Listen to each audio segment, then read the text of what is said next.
Boa noite. Eu passo convosco, amém? Olha para a pessoa que está do lado, você vai dar uma palavra profética para ela agora. Escolhe aí, coloca a mão na cabeça dela e diz assim: até o final do culto, você será demitido.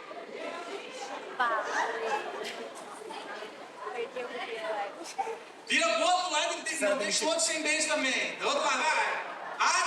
Até o final desse culto, você será demitido. Quem tem fé em Jesus diz amém. Amém. Olha, Deus, você vai ser demitido realmente de algo que você precisa desligar, algo que você precisa terminar, algo que você precisa desconectar na presença de Deus, para que Ele possa fazer a vontade dEle na sua vida. Eu quero trabalhar este assunto hoje aqui. Movido pelo Espírito Santo, nós vamos ler a palavra de Deus. Abra a sua Bíblia, você que tem ela aí. No livro de Gênesis, capítulo 3, versículo 8. É o primeiro versículo da Bíblia. É o primeiro livro da Bíblia. Primeira passagem, então, Gênesis capítulo 3, 8. Se você tiver a sua Bíblia, use. Se estiver sentado perto de alguém que tem, veja. Nós também temos o apoio do telão.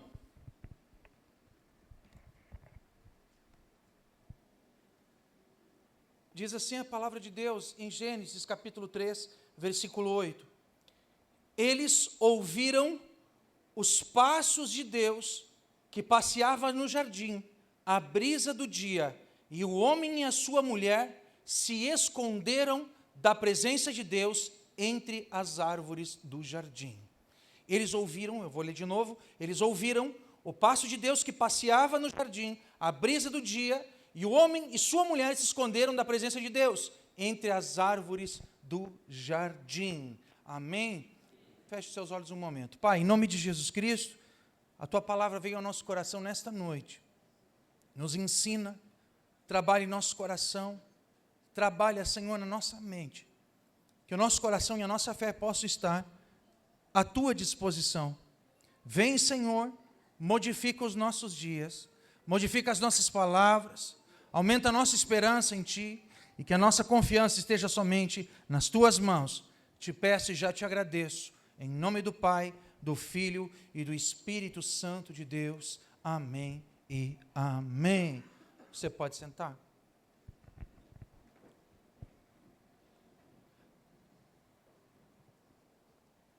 Nessa passagem nós encontramos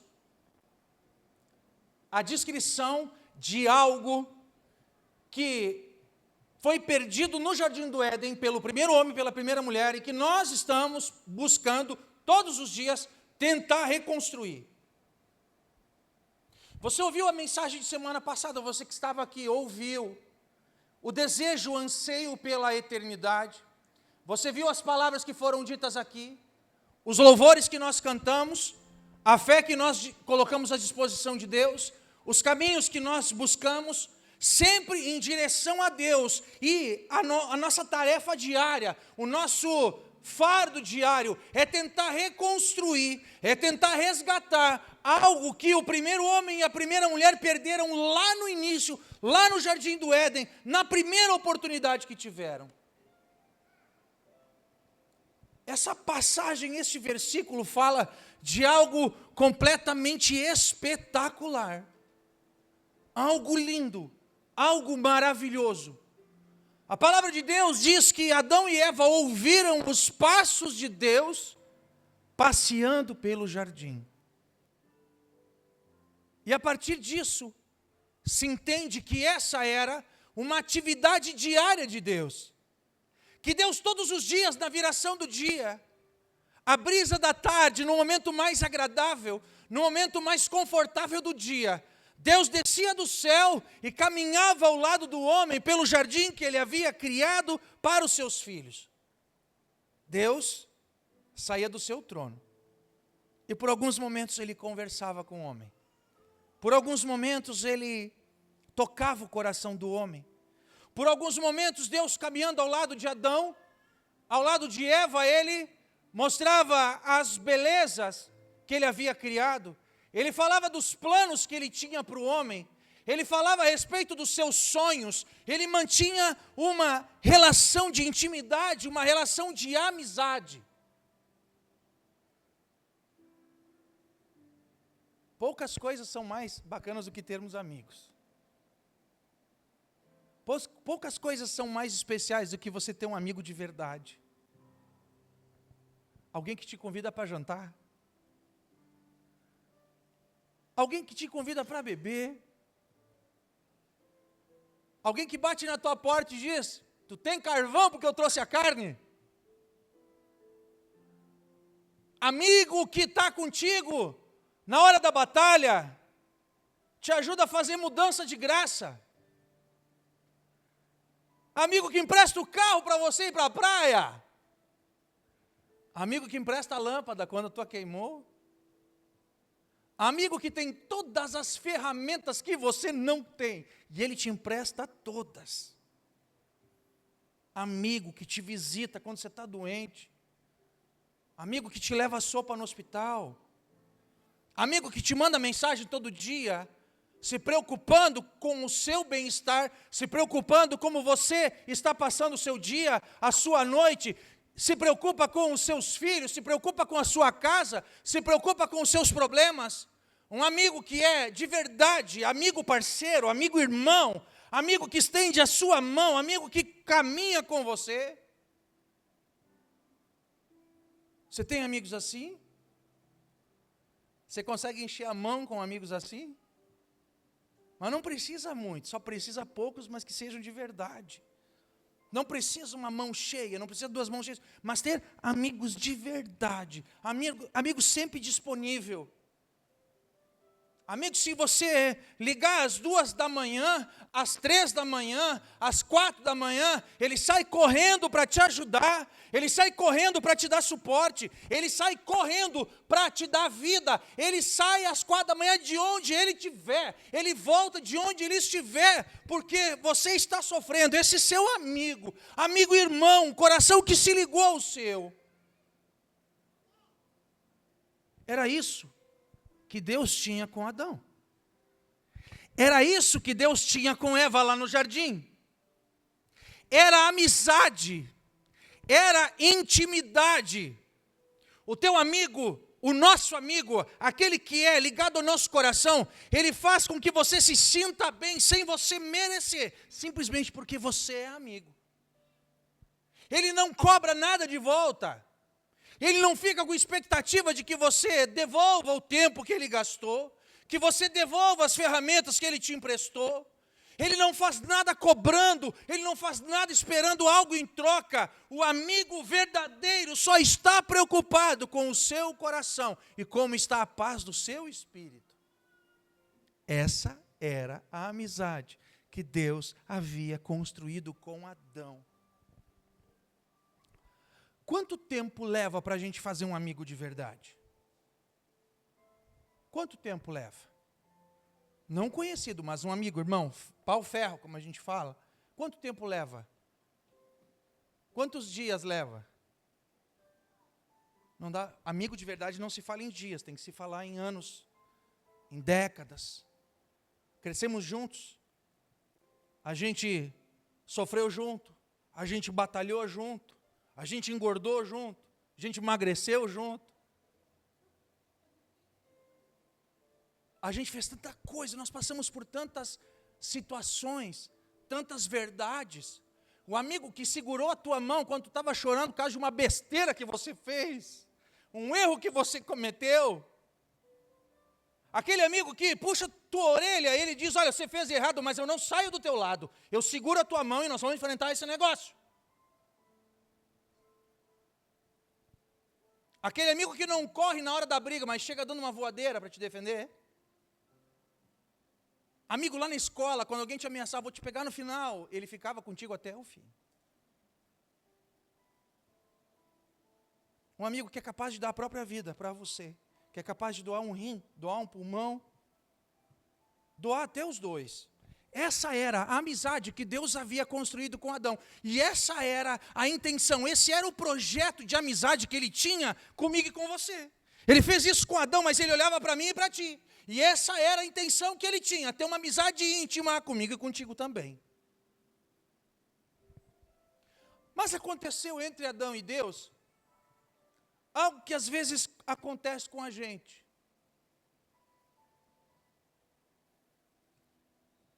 Aqui Adão estava, o final do versículo fala que o homem e a mulher, Adão e Eva, ouviram os passos de Deus, mas eles estavam escondidos. E por que eles estavam escondidos? Você lembra da historinha? Escola Bíblica Dominical? Eles estavam escondidos, porque eles haviam comido um fruto que Deus havia dito: vocês podem comer tudo o que vocês quiserem nesse jardim, mas não toquem nesta árvore. Foi a única restrição que Deus fez, foi o único limite que Deus colocou, foi o único segredo que Deus guardou, o único. E você vai saber que, na sequência, a partir disso, dessa desobediência ou da falta de arrependimento, Deus coloca sobre o homem as grandes maldições da vida que nós carregamos até hoje. Por conta desse ato de Adão, Deus colocou sobre ele uma imposição, uma maldição, dizendo que a comida dele só viria pelo trabalho dele. A partir daquele momento ele foi amaldiçoado com o trabalho. A partir daquele momento, a mulher foi amaldiçoada com as dores da gestação, as dores do parto. Há uma maldição lançada sobre a cobra, sobre a serpente, que foi usada como instrumento. Você sabia que trabalho é castigo? Sabia? Quem não sabia que trabalho é castigo? Levanta a mão. Levanta, não sabia. Bem honestamente, não sabia? Não sabia? Levanta, quero ver quem não sabia. Levanta. Pode levantar. Bem honestamente, não estou preparando nenhuma armadilha aqui. Obrigado. Primeiro, a origem da palavra trabalho vem de tripalium. Repete comigo, tripalium. Você sabe o que é um tripalium? É um instrumento de tortura, que era usado na Grécia. Um tipo de cruz em que as pessoas elas eram massacradas, era tripalium.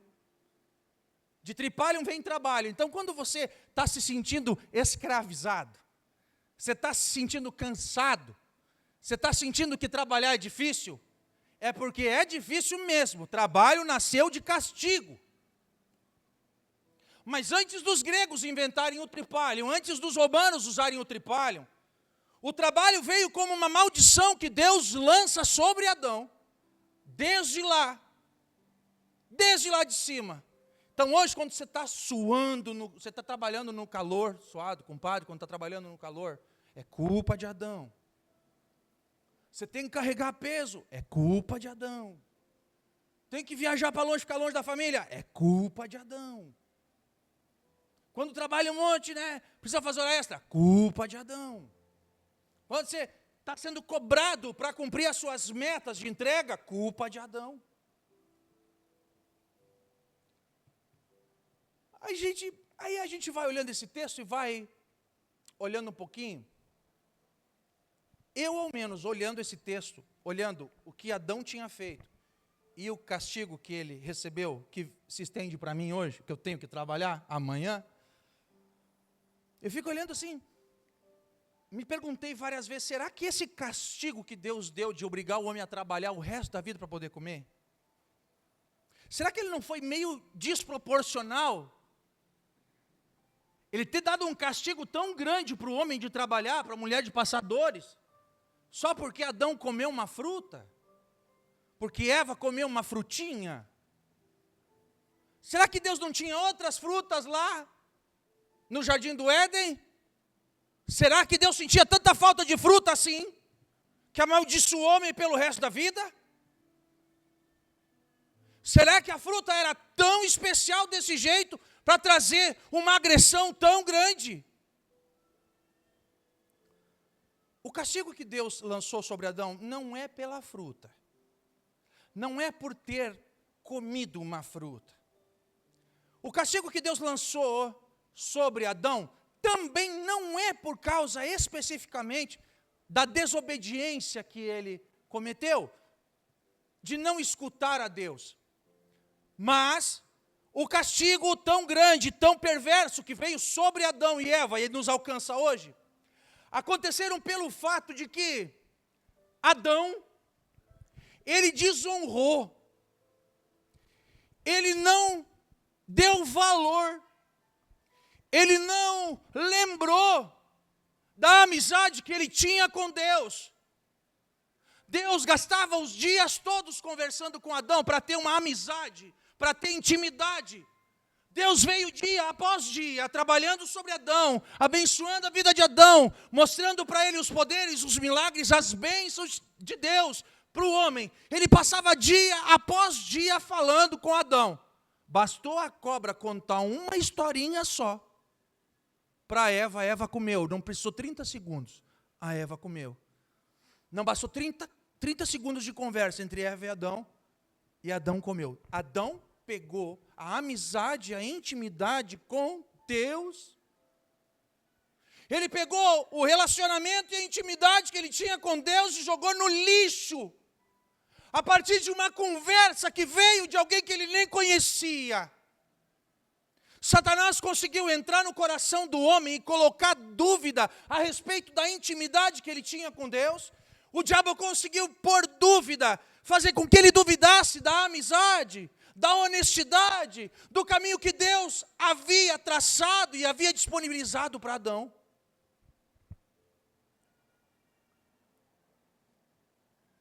Eu já passei por situações assim, em que amigos de muito tempo, com quem a gente gastou tempo, com quem eu gastei palavras, eu gastei conselhos, eu gastei momentos de vida, pessoas a quem eu dediquei a minha vida, com uma palavra, uma fofoca, jogaram a nossa amizade fora. E aposto que muitos de vocês passaram pela mesma coisa. Amigos que a gente considerava de coração, mas por causa de uma fofoca começa a duvidar da gente. Por causa de uma fofoca, coloca a nossa amizade no lixo. Por causa de uma fofoca, de uma notícia, de uma conversa. Escuta a história de alguém que não vive, que não está dentro de casa, que não gastou vida, não gastou tempo, não se dedicou.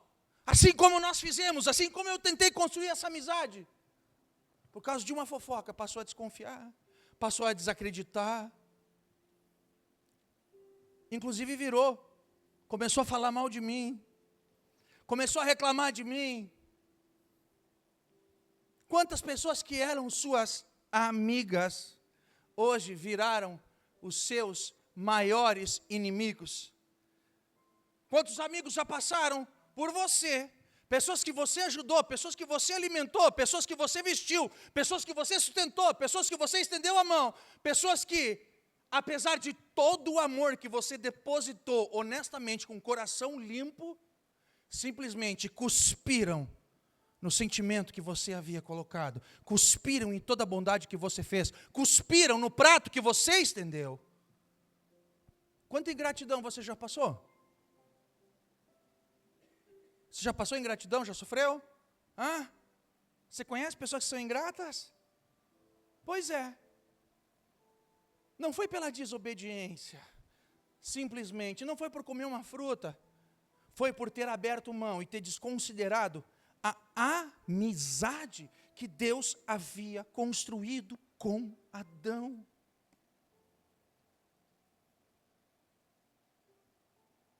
Deus perdeu um amigo. Deus perdeu um amigo íntimo. E esse foi o castigo que Deus colocou. E aí você olha que trabalho é aquilo que acontece quando você não tem amigo. Quando você não tem amigo, você passa muito trabalho. Quando a gente não tem amigo, amigo de coração, amigo de peito, a gente passa muito trabalho. Muito trabalho. Muito trabalho. No jardim do Éden não faltava nada.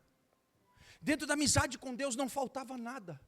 Todas as necessidades de Adão eram supridas, todas as necessidades do primeiro homem e da primeira mulher eram supridas, mas a partir do momento que ele vendeu a amizade com Deus, vendeu a intimidade com Deus, o homem teve que passar a trabalhar.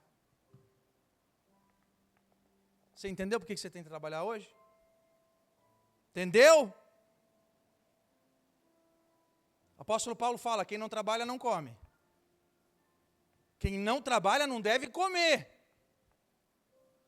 Então o trabalho vem nos alcançando desde Adão, vem sendo uma realidade na nossa vida, vem sendo a realidade na vida do ser humano, da espécie humana desde lá. E o problema é que o ser humano está tentando fazer o caminho de volta para Deus, o ser humano tenta todos os dias retornar para Deus pelo mérito do seu trabalho.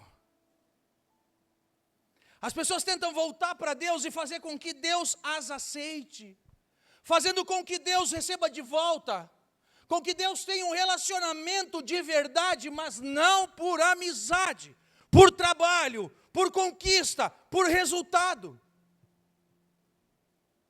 E aí nós entramos num grande erro. Nós entramos num grande erro, muito grave. Porque nós criamos um trabalho que parece ser muito interessante, parece ser muito bonito e tem boas intenções, para tentar convencer Deus a ser nosso íntimo de novo. Esse trabalho se chama religiosidade. Nós criamos a religiosidade para jogar na cara de Deus o quanto nós trabalhamos, o quanto nós somos merecedores da graça divina. Nós vamos em números de culto, nós fazemos orações, nós estamos na presença de Deus, nós viemos à igreja, a gente até se batiza, a gente até dá oferta, a gente até dá dízimo, a gente até dá carona para algumas pessoas na igreja, a gente vai em toda a ceia, a gente está na igreja, tem carteirinha de membro, está tudo certo. E aí a gente espera que Deus nos aceite por causa do nosso trabalho, por causa da nossa competência. Nós aqui, evangélicos, nós temos um pouco mais de flexibilidade no trabalho, mas outras religiões, ou outras linhas, outras correntes, outras doutrinas, elas exigem algumas penitências. Você tem que andar de joelho, você tem que andar de olho fechado, você tem que andar de pé descalço, mas tem coisa que não muda de uma religião para outra. É que eles acham que com a penitência eles chegam a Deus, e nós também achamos que chegamos a Deus com muito trabalho.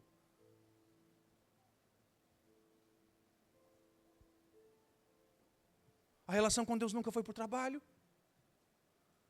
A relação com Deus nunca foi por resultado. A relação com Deus nunca foi pelo tamanho e quantidade de oferta. A relação com Deus nunca foi pela quantidade de doação que você faz. A relação com Deus não está definida pela quantidade de cesta básica que você entrega.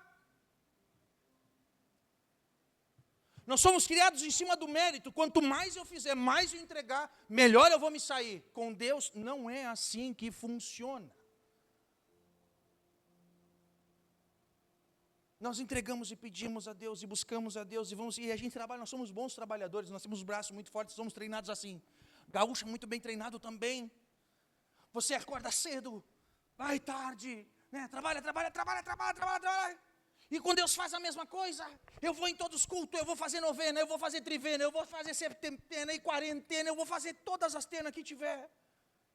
Eu vou fazer o jejum do Daniel, o jejum do Jonas, o jejum do João, do Mateus, eu vou fazer todos os tipos de jejum que tiver. Eu vou subir o monte, eu vou descer o monte, eu vou caminhando, eu volto caminhando, eu faço o que eu quiser e eu fico entristecido quando eu olho que Deus não me dá aquilo que eu quero.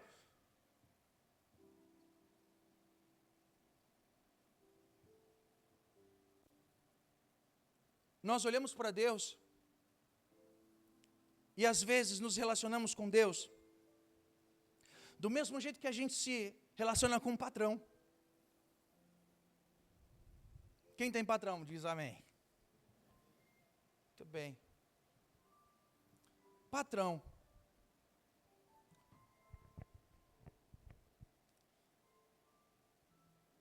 Não tem um trabalhador nessa terra que não reclama do trabalho. Não tem ninguém. É uma alegria você ser contratado. É uma alegria dizer que você foi escolhido para trabalhar. Não é? Você procura, manda currículo, faz uma ficha. Às vezes não tem nem nada para botar no currículo, tem só o nome e os documentos para colocar. Mas olha como é bom quando a gente chama, olha, você vai começar a trabalhar aqui. Aí, a gente começa a trabalhar. Que alegria. Primeiro dia. As coisas todas novas. Lugar novo. Todo mundo aqui é legal. Todo mundo aqui é bacana. Me receberam bem. Me receberam legal, me receberam adequadamente. Olha, eu realmente estou sentindo que Deus abriu a porta para mim. Passa um mês, vem o primeiro salário. Não era bem o que eu esperava. Mas vamos tentar mais um pouco. No segundo mês, a conversa não é assim, não era bem o que eu esperava. A gente já disse, não era bem o que eu merecia. Imagina, uma pessoa que nem eu merece muito mais do que isso aqui. E o tempo vai passando e a gente vai se resignando. O tempo vai passando e a gente começa a sentir dor.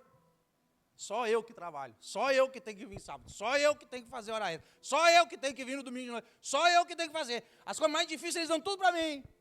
O pior horário é meu, a pior escala é a minha. Aí vem para a igreja.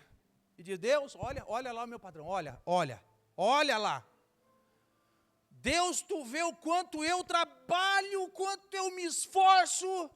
E o que serve o meu esforço? Para o meu patrão comprar um carro novo. E a gente começa a nutrir ódio. A gente começa a nutrir no nosso coração indignação.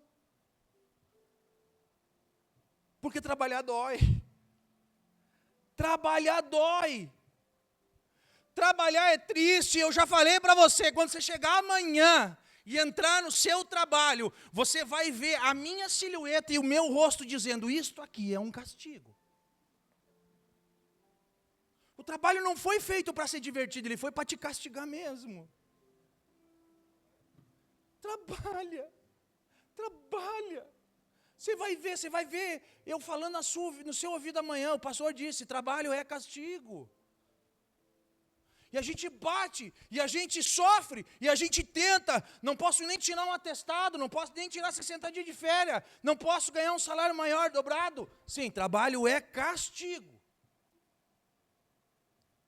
E a gente se resigna, e do mesmo jeito que a gente trata um patrão, nós começamos a olhar para Deus como se fosse nosso patrão.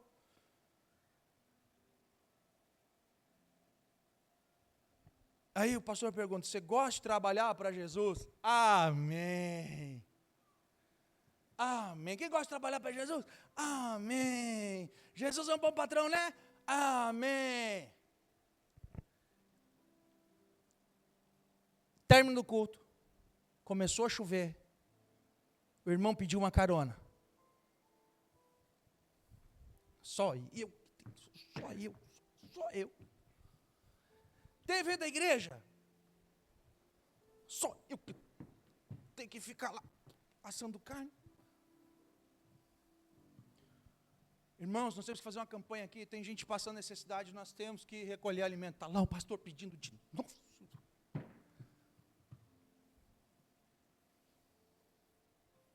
Irmãos, nós vamos ter culto de oração essa semana. De novo culto de oração, mais um culto na semana, é 2 dias que eu tenho que vir aqui. Que coisa que...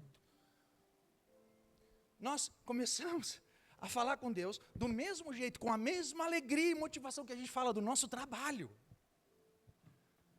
A gente xinga Deus como a gente xinga o patrão humano, a gente xinga Deus do mesmo jeito que nós falamos com aquele relacionamento, aquele trabalho, aquele compromisso que nós temos. Nós olhamos para Deus assim, a gente diz, se justifica, eu trabalho para Jesus, eu sou um trabalhador de Jesus. Mas você passa o tempo inteiro reclamando desse seu Deus, desse seu patrão, exatamente como Adão fez. Porque no momento que Deus tira ele de dentro do jardim, ele tem que plantar para colher, ele diz, olha aí, ó. não manda chuva no dia certo, não manda o frio no dia certo, agora eu tenho que me ferrar, a mão está cheia de calo, a mão está cheia de dor, eu preciso trabalhar, eu preciso mover a terra. Toda vez que você falar em trabalho, você vai estar falando em castigo. Se você disser que você trabalha para Deus, é como se você estivesse dizendo, estou sendo castigado por Deus. E a nossa construção, o caminho de volta, não é de sermos trabalhadores ou empregados de Deus. Porque o empregado, o trabalhador, ele trabalha para si mesmo. Você concorda comigo que quem trabalha para si mesmo? Não concorda, né? Porque você vai dizer, eu trabalho para um patrão, não é? Quem tem patrão? Para quem você trabalha? Trabalha para ele ou para você? Para quem você trabalha? Para o seu patrão ou para você? Hã? Para quem? Está com medo de falar?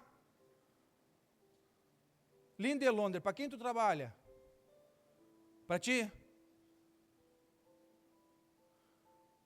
Para sanar essa dúvida, no final do mês, quando você recebe o seu salário, você dá o seu salário para quem?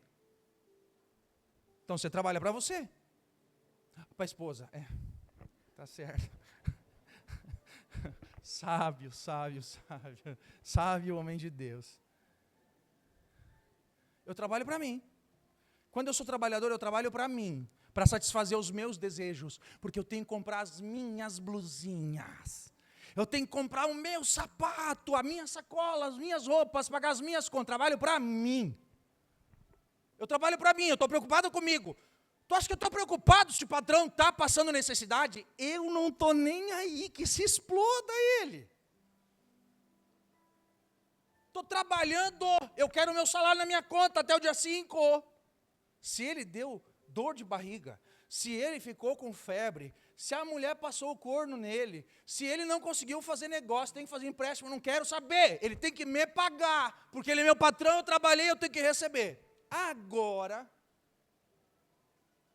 muda a figura.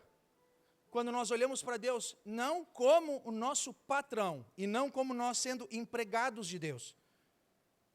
Mas a gente começa a se olhar e entender que nós somos não empregados de Deus, mas nós somos servos de Deus.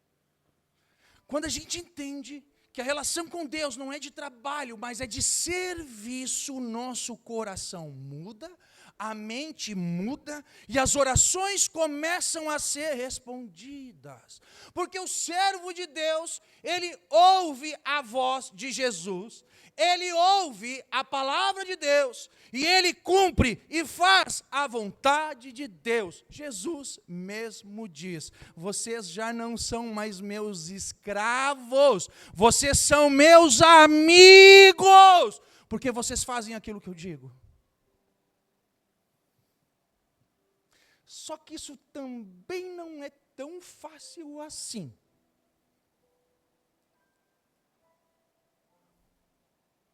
Quais são os 2 mandamentos principais? Quais são os 2 mandamentos que resumem toda a lógica, toda a mensagem bíblica?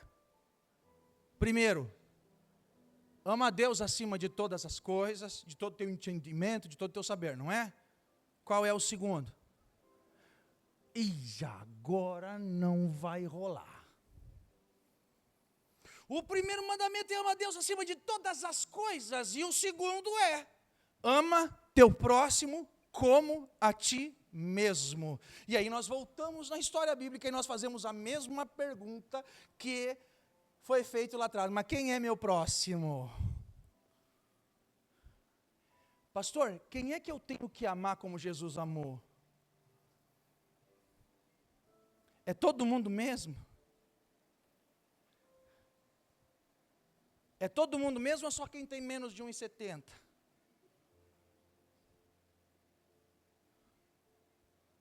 É todo mundo mesmo ou só quem é do Grêmio? Quem é gremista? É todo mundo mesmo? É amar aquele irmão que tem cheiro de cigarro? Dar carona para o irmão que cheira cigarro? dá carona com o teu carro novo pro irmão que chegou com os pés sujos de barro.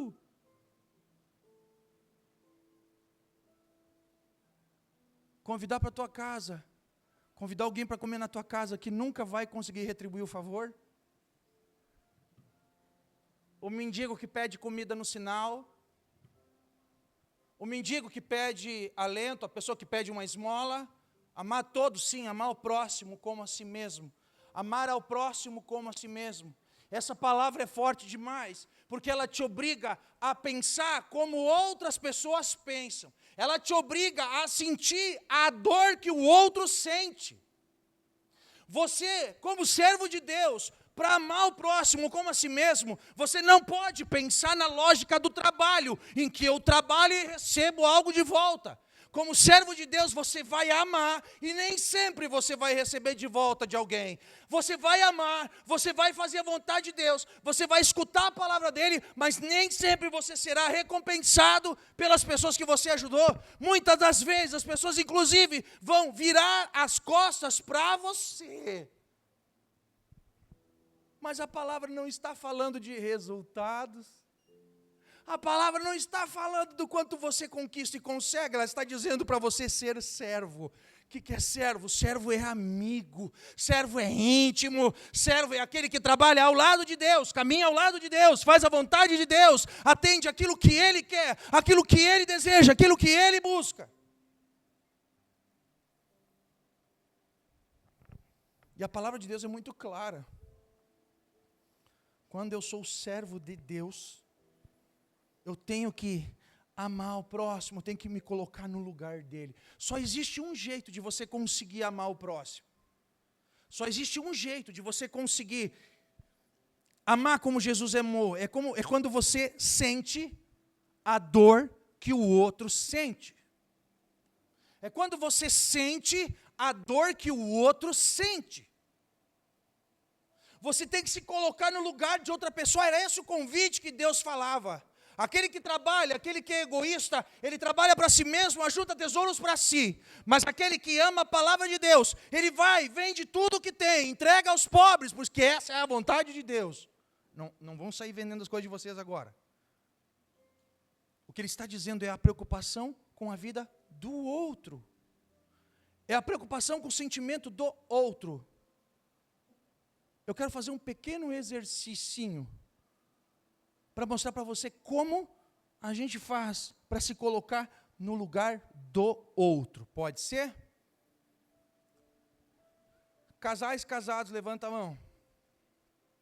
Certo? Baixa.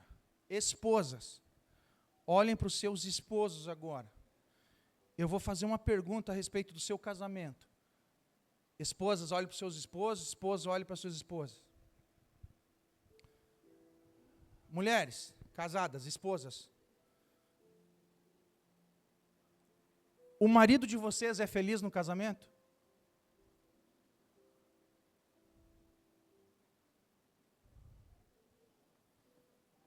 Olha para mim. Elaia, não gostei. Você achou que eu ia perguntar se tu era feliz no teu casamento, não é?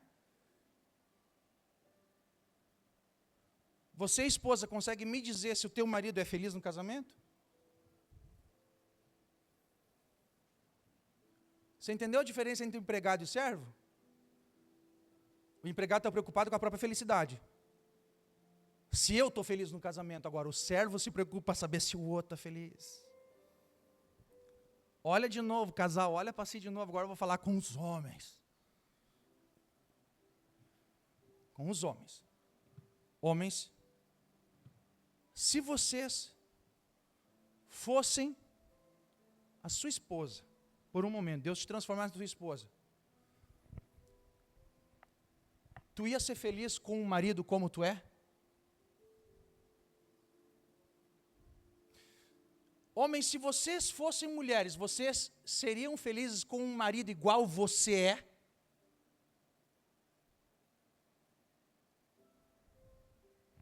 Você está entendendo a diferença entre empregado e servo? É fácil a gente se colocar no lugar do outro?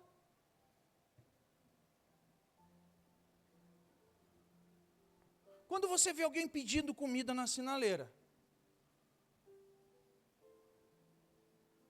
você age como empregado ou como servo de Deus? Empregado fecha a janela, liga o ar, bota a mão, assim, fazendo de conta que o outro não vê. Ou você age como servo de Deus. Você pensa, como é que será que é sentir fome? Como é que é passar fome? Como é que é passar 3 dias sem comer nada? Aí eu volto para aquele texto que eu já repeti umas 5 vezes só esse ano. Jesus olha bem. A Bíblia fala que um dia vai estar Jesus lá e vão comparecer na presença dele, homens e mulheres. Aí ele diz, servo bom e fiel. Muito bem. Quem é um servo bom e fiel? Aquele que viu alguém com fome e deu de comer. Aquele que viu alguém com sede e deu de beber. Aquele que viu o estrangeiro e acolheu. Por algum momento você já tentou pensar como é ser um haitiano em Lajeado?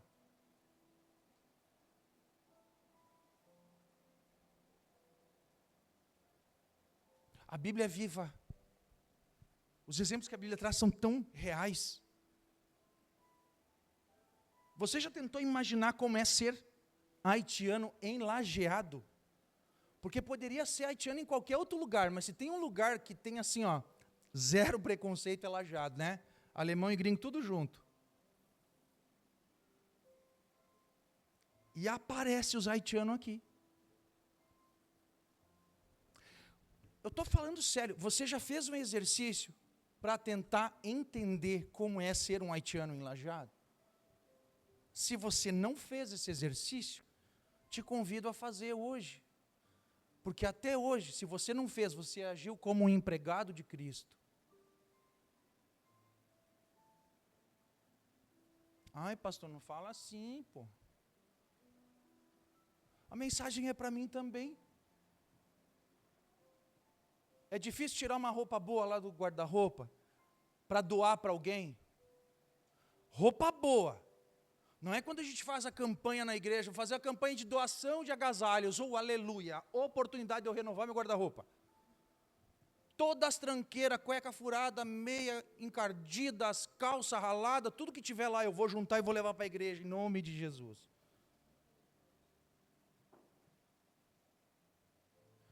Alguma vez você já pensou como é passar uma semana de frio intenso, abaixo de 5 graus? Viver em Lajeado uma semana só com camisa de manga curta, no inverno. Você já fez esse exercício? Eu estou falando sério, você está vendo quanto é pesado aquilo que Adão fez lá no Jardim do Éden? No que Adão nos transformou? Adão tomou um castigo que nós pagamos até hoje. O ato de Adão me transformou, te transformou em monstros. Nós somos empregados da vida. E assim como empregados, nós brigamos com Deus, batemos em Deus, nós discutimos em Deus, nós reclamamos com Deus, porque Ele não nos dá aquilo que nós estamos pedindo, quando não é sobre mim, mas é sobre o relacionamento que eu tenho com Deus, para abençoar a vida de outras pessoas. Você é o pai que os seus filhos gostariam de ter? Você é o filho que os seus pais gostariam de ter? Você é o funcionário que um patrão gostaria de ter? Você é um líder, um patrão que um funcionário gostaria de ter? Se você fosse pastor, você gostaria de ter um membro como você? Olha a fé, ó. Olha a fé.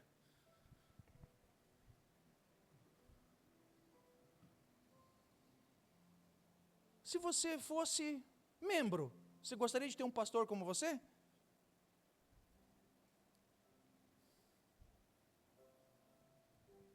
Nós temos que parar de ser empregados de Deus e nos tornarmos de novo amigos de Deus. Deus nos chama para sermos servos, amigos íntimos dEle. pessoas que têm um coração maleável, um coração dobrável, um coração disponível. Talvez você veio hoje em busca de uma palavra de motivação. Talvez você veio em busca de uma palavra que pudesse confortar o seu coração. Talvez você veio em busca de uma palavra que pudesse justificar o seu coração. Só que na presença de Deus é difícil de justificar. Porque enquanto que nós não amamos como Deus amou, nós somos simplesmente interesseiros de Deus. Você pode vir aqui, ouvir várias palavras, ouvir várias instruções, você pode ouvir coisas que vão te fazer sentir melhor por alguns dias, talvez até terça, até quarta, a depender da mensagem, até quinta você tem uma energia, mas depois quinta começa a murchar de novo. E aí tem que vir no culto para tentar pegar um incentivo de novo, pegar um gás de novo, pegar uma energia de novo, e assim a gente vai levando. Nosso relacionamento com Deus não é para se sentir bem. O nosso relacionamento com Deus é para garantir que a gente possa ir para o céu, como o Salim falava na semana passada. A gente caminhar em direção à eternidade, a gente caminhar em direção a Deus, a gente conquistar a eternidade, conquistar o lugar ao lado de Deus. Gente, não é fácil, não é simples. Mas se não houver uma quebra daquilo que nós somos, quebra daquilo que nós fazemos, quebra daquilo que nós sentimos, quebra daquilo que nós acreditamos, nós não veremos a Deus.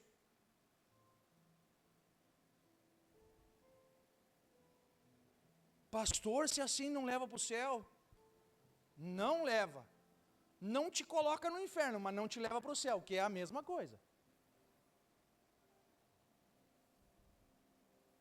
Se não tiver amor no coração, um coração servo, como Jesus amou, não sobe, não entra no céu, não atinge a eternidade, não é reconhecido, não é recebido por Deus, não é. Ele fala literalmente isso. Quando você chegar no céu, ele não vai abrir o livro de chamada para saber quantas vezes você foi no culto, quantas vezes você veio, quantas vezes você ofertou, quantos frangos você comprou, quanto lanche no final do culto você comeu, qual é a cadeira que você fez, quantas doações que você fez, quanto religioso você fez. Ele não vai abrir o livro para saber disso. Ele vai querer saber quantas pessoas ao longo da sua vida você amou. Ele vai saber quantos perdidos você amou. Ele quer saber quantas pessoas você amou como servo de Deus. Ele quer saber como você cuidou da sua esposa. Ele quer saber como você cuidou do seu esposo, como você cuidou dos seus filhos, como você cuidou dos seus pais, como você cuidou daqueles que estavam ao seu redor, se eles puderam sentir o amor de Jesus na vida deles por meio da sua vida. Essa é a pergunta que Jesus vai fazer. É essa pergunta que Jesus vai fazer. No céu ele não precisa de empregados, ele só quer lá amigos. Só entra no céu quem é amigo de Deus, quem é servo de Deus. Aqueles que não estão trabalhando por Deus, mas aqueles que estão servindo o reino ao lado de Jesus. E aqui está uma diferença também do empregado para o servo.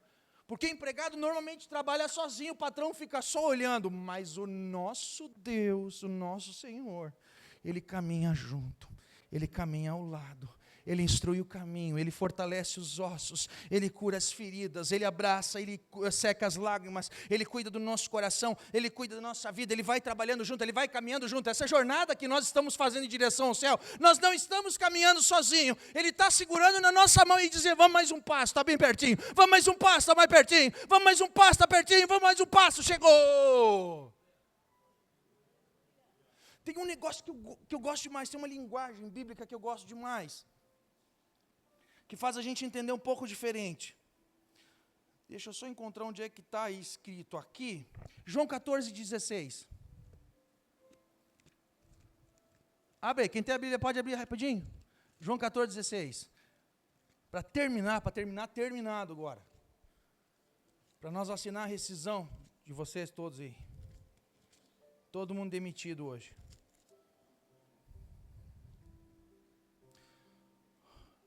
João 14, capítulo 14, versículo 15, diz assim, se me amais, observareis os meus mandamentos, e eu rogarei ao Pai, e Ele vos dará outro Quais são as palavras que estão aí? Consolador, não é? Como é que está aqui? Aqui está conselheiro, essa é a linguagem que eu gosto. Mas quem tem consolador na Bíblia aí? Consolador, consolador. Quem mais tem consolador escrito aí? Consolador. Essa palavra consolador, na verdade, Espírito Santo, ele é chamado de paráclito na Bíblia, no grego. E muitas traduções vieram dizendo que o Espírito Santo era um consolador. Como é que trabalha alguém que consola? Quando é que aparece alguém que consola? Você conhece alguém que é ótimo para consolar? Você já ouviu falar de carpideira? Carpideira? O que é carpideira? Alguém que é contratado para chorar no velório. É uma profissão que faz tempo que a gente não vê. Podemos abrir uma cooperativa de carpideiros aqui. Ganhar um dinheirinho. A carpideira não conhece quem morreu, ela não conhece a história, ela não faz ideia de quem é, mas ela chega no caixão e você pede e paga para ela. Se você quer que ela faça um choro de rico, né, que o choro de ricos, ou choro de pobre, meu Deus, ele era tão bom, meu Deus, o que eu faço agora? Se pagar R$100 a mais, se joga em cima do caixão quando estiver baixando na cova. A pessoa se atira. É só ir pagando a mais. Isso é carpideira. É a pessoa que só aparece no final. Tem gente que olha e entende o Espírito Santo como um consolador. Alguém que só chega no final. A quem você recorre somente quando não dá mais para resolver o problema. Quando está difícil, todas as portas se fecharam, eu não sei para onde eu vou, eu não sei para onde fazer. Deus me ajuda, por favor. Nós somos ensinados assim, está com problema, vai para a presença de Deus. Mas daí a gente achou que é mais fácil, a gente só vai para a presença de Deus quando o problema está grande demais. Porque a gente olhou para a presença de Deus, o Espírito de Deus, como um consolador, ou um carpideiro, ou alguém que seca a lágrima no final. Mas a palavra de Deus, a linguagem NVI, nova palavra, ela diz que o paráclito, ele não é um consolador, ele é um conselheiro. Para que serve um conselheiro? Ou melhor, para dar conselho, né? Óbvio. Quando é que a gente conversa com o conselheiro? Antes de começar a bagaça. Né? Eu quero abrir uma loja de venda de chapéu em Lajeado. Porque lajadense que é lajadense usa chapéu. Aí eu vou conversar com o Luiz. Luiz, estou querendo abrir uma loja de chapéu. E o Luiz é expert em chapéu. Expert, ele vai te dizer o que você precisa fazer, como você deve fazer, o que você deve comprar, quantas pessoas você deve procurar, quantos chapéus você tem que vender por mês. Quem sabe não abre em Lajeado, porque Lajeado já tem muito chapéu, olha quanta gente usa chapéu. O conselheiro, ele vai te orientar. O conselheiro, ele vem antes para prevenir que você caia em armadilhas, ele vem para prevenir que você cometa erros. Existe uma figura, uma profissão chamada consultor. Consultor é isso, é um conselheiro, que você começa antes de fazer a bagaça. Mas tem pessoas que ouvem os conselhos, elas recebem os conselhos, mas elas andam do jeito que elas querem. Você aprendeu lá na igreja, vamos orar para Jesus, né? Como é que a gente sabe se está no caminho de Deus? Paz no coração. Aí você vai lá, Senhor, eu quero comprar um Chevette. Aí Deus, e apareceu um Chevette lá em casa, marrom, R$1.200.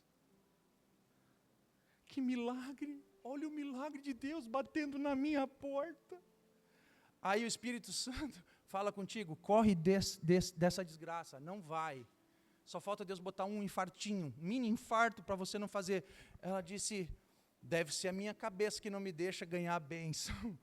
Aí vai lá, vou comprar. Eu estou usando o exemplo do Chevette porque eu já fiz isso com um Passat, alemão, 98.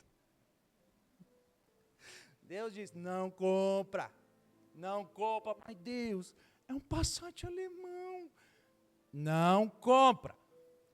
Mas Deus, eu sou advogado, tem que parecer de sucesso, né? Não compra, filho meu. Aí, mas Deus, é câmbio automático. Filho meu, não compra. Eu acho que é vozes da minha cabeça. Vou comprar. E como o Espírito falou, eu me ferrei. Eu me quebrei.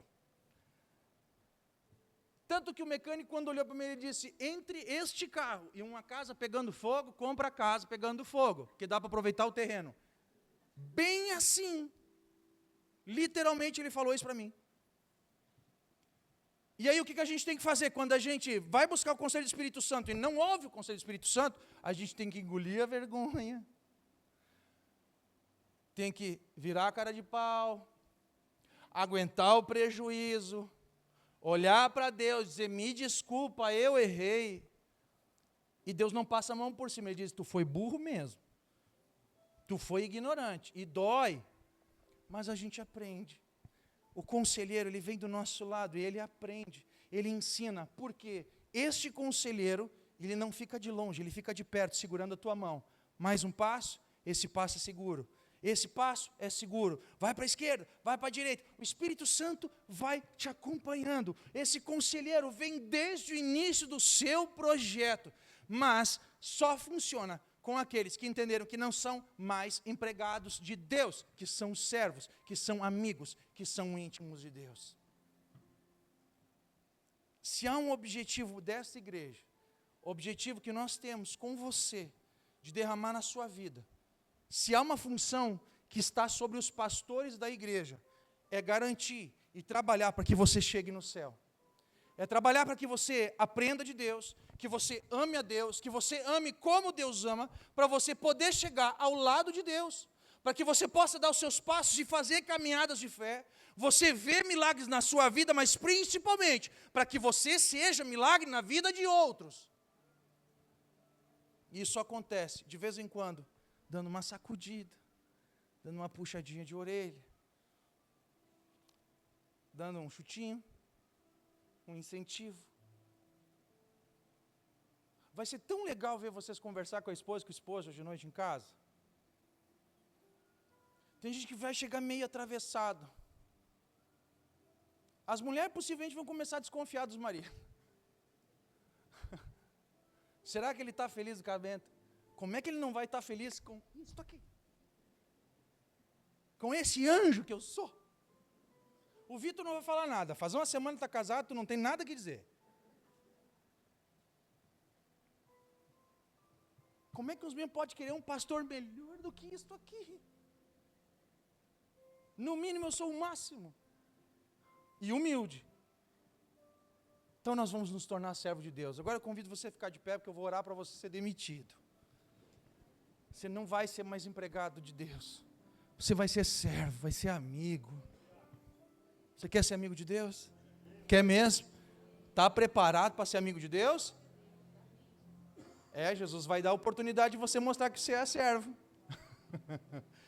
Essa semana você nunca vai ver tanto mendigo, faminto, sedento, imigrante, preso pedindo a sua ajuda. Vão ligar de dentro do presídio para ti, essa semana. Dá um glória a Deus aí, irmão, dá. Isso aí. Você vai ver, o pessoal querendo te vender DVD roubado. Você vai ver. Vai. O que ele está precisando? Ele vai te procurar, porque você é filho de Deus. Você não vai comprar o DVD do cara, mas vai oferecer Jesus para ele. Coloca a mão sobre o coração. Vamos orar. Pai, em nome de Jesus Cristo, nesta noite nós estamos aqui disponíveis, entregues, completamente honestos e transparentes na tua presença. Nós colocamos a nossa vida nas tuas mãos, colocamos a igreja nas tuas mãos.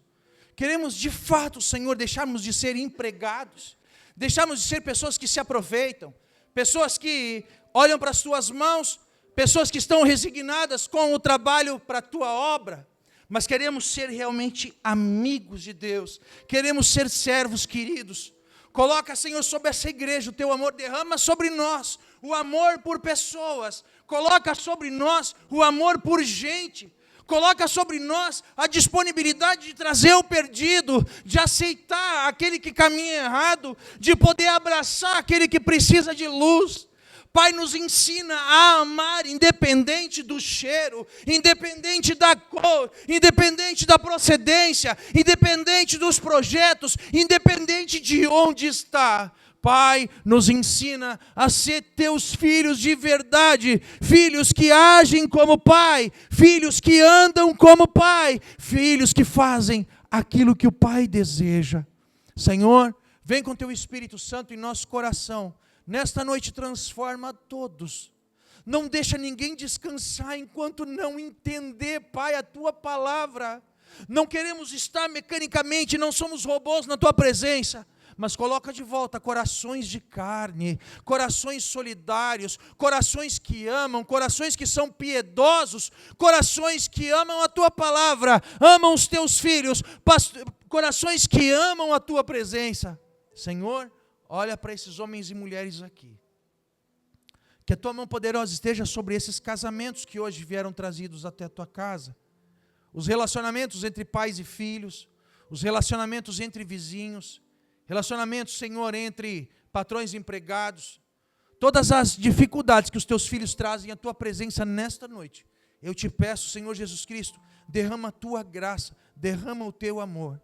Derrama o teu amor sobre os nossos corações mais uma vez. Que esse amor nos acompanhe e que esse amor, ele flua através de nós. Que nós sejamos instrumentos de multiplicação do teu amor. Eu te peço, mas já te agradeço, porque tu sempre ouve a nossa oração. Em nome do Pai, do Filho e do Espírito Santo de Deus. Amém e amém.